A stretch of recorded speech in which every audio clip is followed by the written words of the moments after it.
We're live? Hi, John Reilly here from sunny South Florida. I'm gonna give everybody a few tips on how I make a race chain. I'm probably gonna get in a lot of trouble from some people for doing this.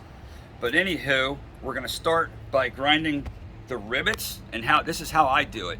You should wear gloves, mind you, but I don't because I've done it a million times.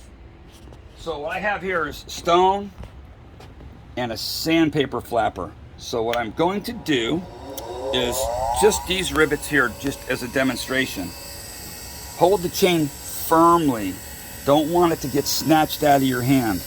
And I'm just gonna lightly cruise along. And you don't want to take the rivets all the way. I don't think you don't want to take them all the way to the chain. I've seen people do it before, and it's fine. Nothing ever happens. I've never seen a chain come apart in my life because of this shit. Okay, so that's like step one. Step two, and this is where you really got to be careful, is with the sandpaper flapper, hanging onto it and kind of lean it back a little. I just want to polish those up a little bit.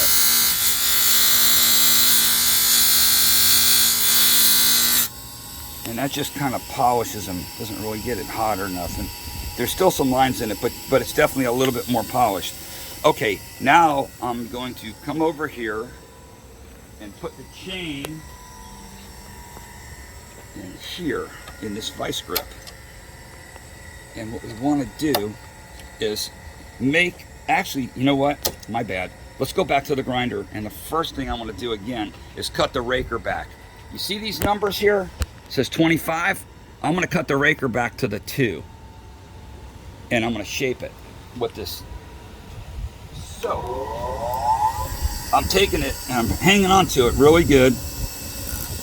And I'm just kind of working it. And I've seen guys take these things way back to nothing. Yep, you can even cross into the 2 a little bit. And then I'm going to do the sandpaper roll again, just lightly, so there's not a sharp square edge and it's just a little bit smooth. You know, now we didn't take any off the height of the raker. That's later, and that's critical that you do that the right way. All right, so now this is the side, okay, that we did. Shit.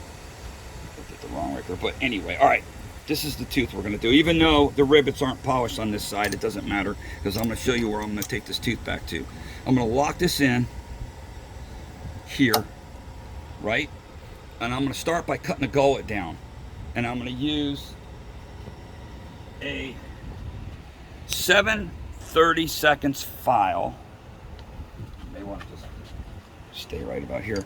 I'm going to start right where the raker is.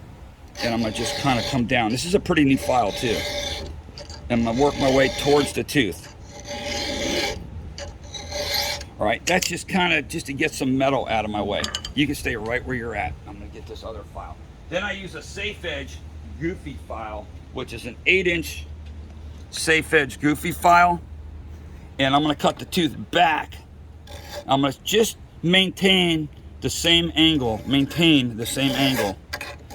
And I use a file because I don't want to heat the metal up and cool it down a bunch of different times and mess with the what they call the metal urchy. You know what I mean? By using a grinder on it. This file moves the shit out of some metal.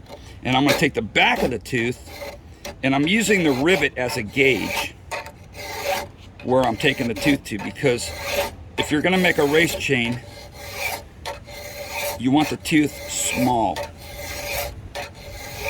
Now, you don't have to use a micrometer. You can if you want to, but you can just kind of look at the rivet, and that'll kind of tell you right about where you need to be. So let's just say, for argument's sake, that's slightly big. What I'm going to do now is take this file and start to shape it for square filing so I don't wear out my other file. But before I do that, I'm going to take these 2 humps that are on either side and the side plate down a little bit. So I take this file and I come in here and I just cruise along. This is what I love about these files. They get right in here. Now what I'm not gonna do, and I don't do it anymore, is a lot of guys hollow out the inside of the tooth. You know, they call it, God, I can't remember the name of it, but there's a name for it when you, but it makes the tooth a lot weaker. And I don't really think, I think you want a rigid tooth more than you want it hollowed out. So I'm gonna take this file and I'm gonna just cruise down like this to get the basic shape.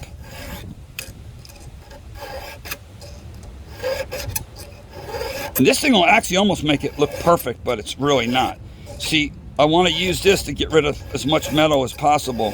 So when I switch to the Verolbi file, I'm not wasting it because those things are really expensive now and hard to get. But can you see the basic shape that's starting to come to life? I have to hold my hand behind it so it'll focus. And then I kind of cut this area down and then the raker's cut back. And if I had done the right side of the rivets, these would be done and polished, but I didn't. So I'm gonna move to this vice grip over here because it's a little bit narrower, and I'm gonna lock it into place. And this is the file I'm gonna use to do my final cut. Now, if you were doing a chain, you'd cut all the teeth back in one shot, you do all the rakers in one shot, you do all the rivets in one shot, but I'm just demonstrating.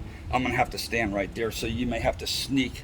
I'm thinking you can come right over here and then come down low and up with it. Like right here. Put the camera right about here. Can you see that? Hold it flat though, because their screen will get all screwed up. Are you in close? This is the way I hold the file. I'm a self-taught filer, so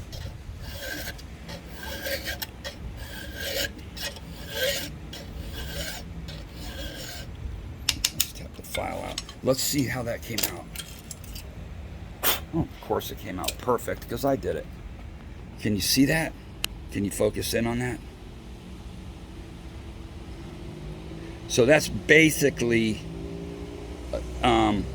what the tooth looks like. And like I said, I like to keep as much girthy metal in there as possible because to me it's more important that the tooth doesn't flex than it does if you hollow it out. Maybe if you're running a 3 cube saw, you can hollow it out. The tooth doesn't have to be as strong.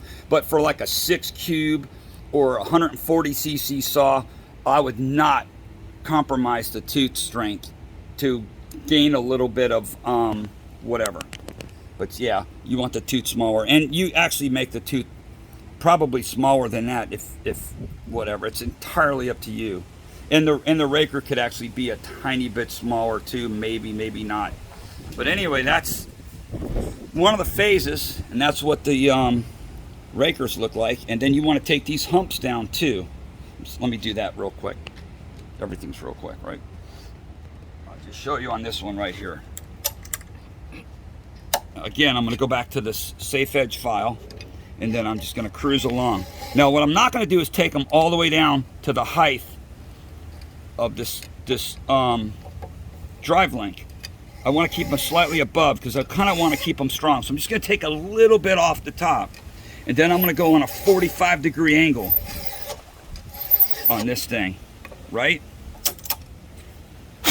So you can see it's the top's done, and then there's a 45-degree angle, which should be fine, you know, to get rid of a little bit of drag. And I like to keep the rivets about that much. I don't like to go too much further than that because, again, you want to keep the integrity of the chain as strong as possible. And that's a finished tooth right there. And that's it. John Reilly, thanks for watching. Have a great day.